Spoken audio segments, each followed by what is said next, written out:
O eto na talaga mga kababayan.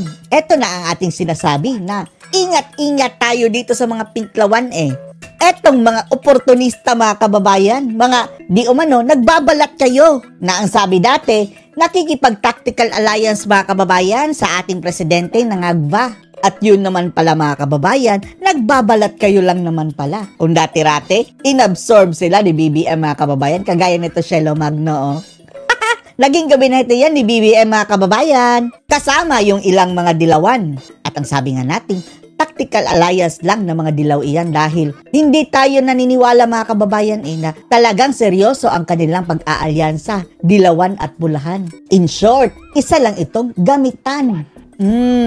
Dahil hindi nakikipag-alyansa itong mga dilawan mga kababayan sa either Marcos or Duterte. Dahil mayroon silang sariling mundo mga kababayan. At yun na nga. Sa isasagawa nilang rally ngayong January 31 mga kababayan na pagtapat daw nila sa Iglesia ni Cristo, ay pinangunahan ito nitong sina Shelo Magno, sina Trililing mga kababayan, at etong matrimonyo. Familiar ba ang mga pagmumukha nila? Di ba ito yung sensei ni Risa Hontivirus mga kababayan? Ito ang nagturo sa pagiging rallyista ni Risa Isang matrimonyo sa St. Scholastica. Sa Makatuwid mga kababayan, marami pong mga estudyante ang nagoyo niyan. Di ba naging viral ito sa panahon ni dating Pangulong Duterte na ang mga estudyante niya sa St. Scholastica, yung mga bata mga kababayan tinuro ang mag-rally. Andun nga sa Union of Catholic Asian News, UCA News, taga St. Scholastica mga kababayan, pinagrally ng madre. At yung mga sign nila mga kababayan, sign ng demonyo. Ganyan, di ba? Sungay, dalawang sungay, ito, ulo. Bakit ganyan ang sign nyo, matrimonyo? Eto ba si Manansan? Sabi ng mga bata, eto si matrimonyo. Baka ganyan ang kanilang mensahe mga kababayan. At bagamat, magrarally daw sila, di umano kagaya ng INC mga kababayan dahil sa kurakutan na daw sa ating bansa. Nagbabalat kayo lang pala ang mga jablo. Dahil ang totoong pakay nila mga kababayan ay upakan si Sara Duterte. Pakinggan nyo mga kababayan etong kanilang mga purpose sa kanilang rally. At the same time, upakan din si BBM mga kababayan. Dahil sa pagkakataong ito, nag-away-away na ang dalawa nilang kalaban Wala silang kakampihan sa dalawa mga kababayan. Divide and conquer sila. Ngayong divided na si Sara Duterte at si BBM mga kababayan. It's their time to shine na daw mga matrimonyo, mga ambisyoso na kasamahan ni na Trililing mga kababayan at Shelo Magno. Panoorin nyo po Ang mga convener po nito ay galing sa iba-ibang sektor, Maraming mga professionals at guro kagaya ko. Wow! Sino-sino sila? Kasama rin natin ang mga taong simbahan kagaya ni Sister Mary John Manansan. Mary John Manansan! Etong rallyistang matrimonyo mga kababayan, di ba? 2 years na nagpahinga mga kababayan dahil kunwari approve kay BBM. Ngayon lumalabas na dahil mahina na ang alyansang BBM at Sara. Kaya na daw nilang banggain mga kababayan ang dalawa.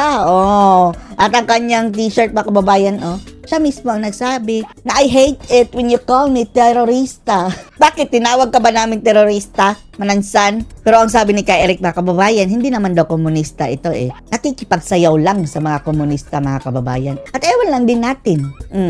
Basta ang sinabi ni Ka Eric, parang dancing with a communist si Manansan. At iba pang mga taong simbahan, ganyan din meron yung mga pari mga kababayan na nagsampa ng kaso ni VP Sara. Mga conveners from the health sector at iba pa. At iba pa, na itago na lang natin mga kababayan yung mga taong iba pa sa pangalang Trililing. Confidential in Intel funds. Si VP Sara Duterte. Mas focus pa nila mga kababayan ang confidential fund ni VP Sara Duterte sa kanilang rally. Samantalang ang national budget mga kababayan, yan talaga ang pinaka-pressing issue ngayon. Parang side rally lang nila mga kababayan. Hindi talaga yung main topic. Yung confidential fund ang kanilang main topic. Tapos in the guise of laban daw sa corruption, nanggoyo pa ng ibang tao mga kababayan na sabi kung sino ayaw ng corruption dyan, sali kayo sa amin. Pagdating doon mga kababayan, ang daming mga impeach Sara na mga poster. Tandaan nyo yan. Milyon-milyon. Ang presidente naman, bilyon-bilyon ang confidential intelligence fund. So hindi malinaw kung saan. Inuna talaga nila si Vice President See? Nahiya kasi sila mga kababayan eh. Dahil mayroon silang utang na loob siguro kay Ngag-Ngag. Dahil kasama sila sa mga binusog mga kababayan. Ngayon, panahon na ng pagtatraidor. Alam naman natin hindi magtatagal yung alyansang Bangag at mga Dilawan. Darating ito. Napupunta. So kaya sa tingin natin ay parang laganap yung culture of impunity o kawalan ng pananagutan, no, public accountability kasi meron na nga impeachment case. Wow! Impeachment? Tingnan nyo mga kababayan. Di umuusad.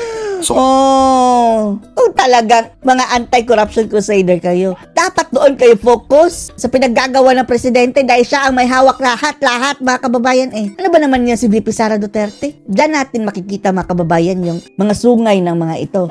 Nagsasabi man sila na para ito sa bayan, bayan yung mukha nyo. Ang tagal nyo na dyan sa kalye nagrarally. The same people, mga kababayan, kasamahan nila Babalo, mga anti-Duterte. Rally ito ng anti-Duterte, mga kababayan. Kailangan managot yung mga dapat managot at para ipakita yung galit natin sa kahirapan. Sige, puno ng galit, no? Ito mga madrimonyo, mga kababayan. Ewan na natin, no? Paano naging madre ang manansa na ito? Puno ng galit, eh. Puro puot, mga kababayan. Na kung titingnan mo talaga mabuti, para siyang girl version ni Joma Season, mga kababayan. Ang itsura, tingnan nyo, para si Joma Season na babae na naging madre. Korupsyon at kawalang pananagutan na ito ay hinaanyayahan namin ng mga mamamayan, no, sa January 31 at ulul! Huwag nyo kaming lokohin. Nanding lang pa, mga kababayan. launa ng hapon sa Liwasang Bonifacio, magkita-kita. Sige, puno kayo ng langaw. Pangalawang rally na nila yan, mga kababayan eh. Yung unang rally, di ba? Ang konti. 3 jeep lang, mga kababayan, ang dumalo. Tayo at magsama-sama. Ang ating mga panawagan isigaw natin doon para makita ng gobyerno na sobra na, tama na ang nangyayari at kailangang umaksyon na sila. Dalawa ang punteriya nila, mga kababayan. Yung mapalitan ang presidente, ang vice-presidente, para mailuklok ang kanilang... Sino ang mailuklok nyo? Wala na kayo pambato eh. Sa tingin natin, mga kababayan, ang ipupush nila si Risa Hontivirus. Dahil alaga ni Manansan eh. Sablay na si Lutang, mga kababayan eh, yung kanilang manok. Eto, mga kababayan, dahil tatakbo yung presidente sa 2028, yan ang sabi. Diyos mio, mga animal. Para managot ang dapat managot.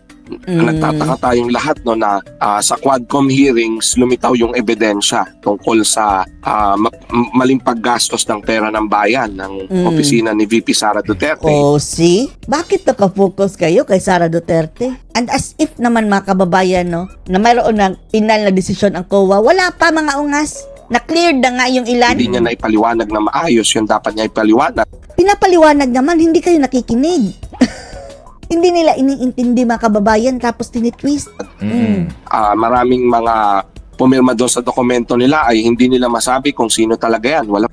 Ungas, kaya nga confidential eh. That is the nature of the confidential fund. Ay, nako, paulit-ulit na lang, mga kababayan. Birth certificate. So mukhang mga peking tao ang pumirma. So nga ka, kung naghahanap ka ng birth certificate, hindi nga necessary ilagay yung pangalan. Codename lang. O kahit na walang codename. Yan ang paninlang nila, mga kababayan. Ito yung mga taong nagtatawag ng rally ngayong 31. Sa mga dokumento nila at yung pera ay mukhang naibulsa lang ng kung sino. Wow!